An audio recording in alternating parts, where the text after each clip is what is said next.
Alhamdulillah, Allohga hamdlar bo'lsin. Bugun aytganimizdek Umra mavsumini ilk guruhlari bilan Madinadan yo'lga chiqqan edik ertalab. Hozir Makkaga, Baytullohga yetib kelib, tavof amallarimizni nihoyasiga yetkizdik.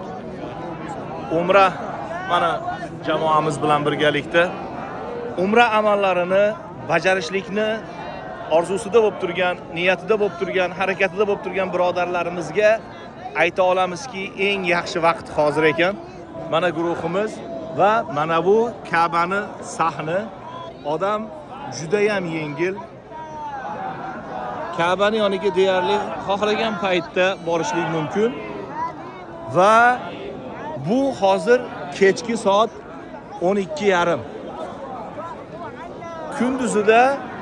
Kunduzida issiqlik hisobidan yana ham odam oz bo'layapti ekan.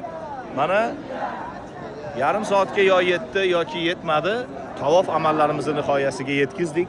Mana Ka'bani sahni haqiqiy mazza qilib odam oz paytida umra qiladigan vaqtlar bo'lib qopti. Shuning uchun qaysi paytda kelishlikni o'ylanib turgan birodarlarimizga maslahatimiz aynan mana shu oylar haj mavsumiga kelgan hojilar uylariga qaytgan, hali umraga kelganlar to'liq kelishgani yo'q va Ka'batullohning atrofida odamlar juda ham oz. Hammalarimizga kelib, mana shu joylarda umra amallarini bajarishlik nasib qilsin. Assalomu alaykum va rahmatullohi va barakatuh.